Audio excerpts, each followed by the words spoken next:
backlog of questions that I wanted to answer. First, I'd just like to say thanks to the guys at Airedale for an amazing session yesterday.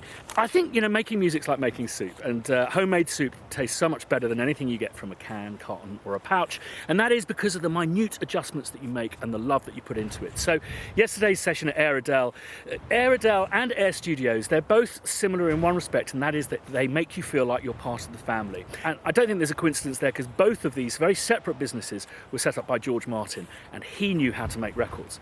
So for me, it's those minute adjustments on the desk, the mics, it's the love that's gone into those mics, maybe for kind of 30, 40 years. It's the love that's gone into my relationship with Nick. All of these minute percentiles give us a recording that's greater than the sum of its parts.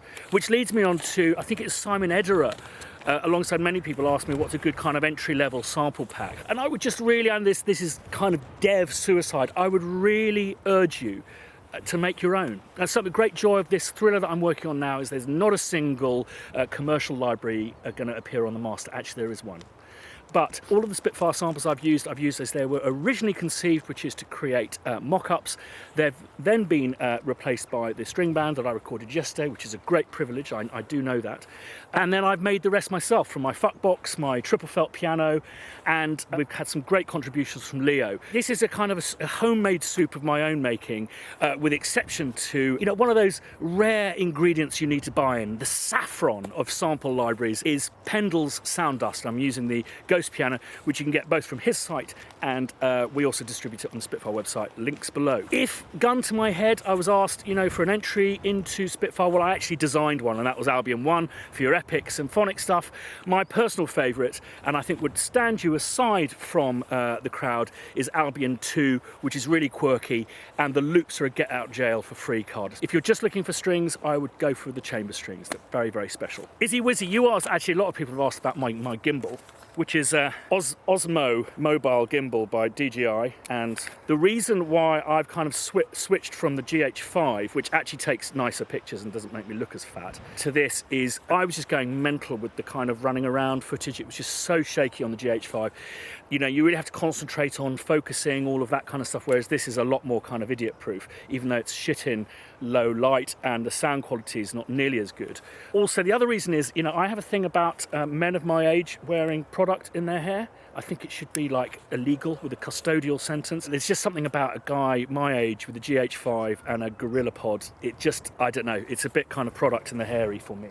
Which leads me on to talking about, a lot of people ask me how I have time to do these vlogs. Me kind of standing on mountains and sitting on the shitter and getting into trains, it's not a contrivance. Basically, I don't let the vlog interfere with my day. I have to get some exercise, I have to take the dog for a walk, so I do the vlogging whilst doing my everyday activities. Where editing's concerned, I edit them myself, and I can do it quickly because it seems that Premiere Pro is pretty much like Logic, really. But basically, I very rarely get up later than 4 o'clock, so by 5 o'clock in the afternoon, I'm spent.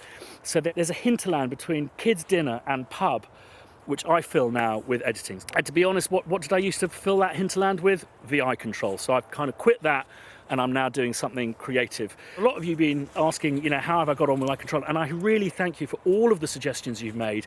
I've been looking at a lot of DJ crossfaders. There's been a lot of nano suggestions, but I just find you can't get the nuance that you need, particularly with things like brass and stuff. At that point where the French horns become really brassy, you really want to be able to control that. And I find a controller that size is just there's not enough travel.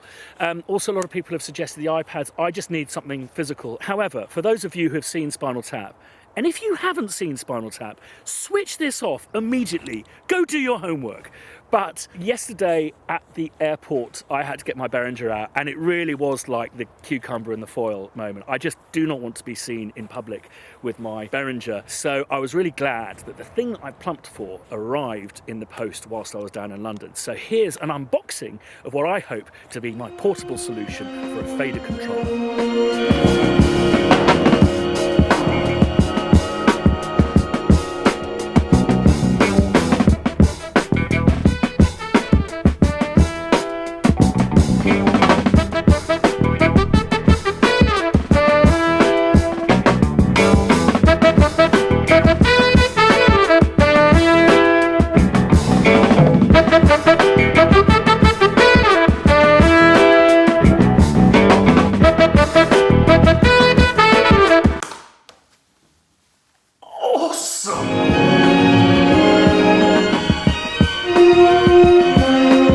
So I've been eating the frog this morning with the palette thing. I'm going to give you a full review once I've really put it through its paces, but so far so good.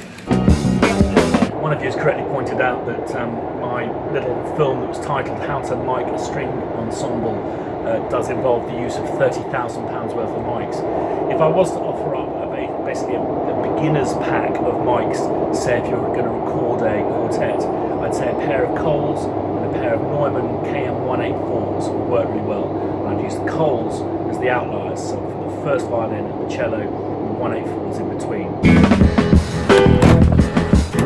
If you want a more expensive alternative to the KM184, I'd suggest looking at the Scherps range, and cheaper than the Coles, I think Sontronics are a little cheaper, they're great. Also, obviously, the Royers are fantastic as well. Now, miking distances and positioning and all of that kind of stuff, my brother made me laugh once because I asked him how long I should cook a Brussels sprout for, and he said, well, until it's ready. It's not one size fits all, but if you want a good starting point, I would recommend looking for the F-holes, lining your mic up against the F-holes, but in the direction that the instrument is pointed in. So with a violin, you want it to be above, but not over the top of it. And remember, you're not miking the instrument, you're recording the air around it. That's where the sound is. Distance-wise, I would recommend as a starting point 2 violin bow lengths. Again, in that direction of travel. Exactly the same with the cello, so straight in front of the F-hole. And I would say just 1 cello bow in length, and exactly the same for a bass. I'm in London for one of my drive-bys. Shh, don't ask, it's a secret.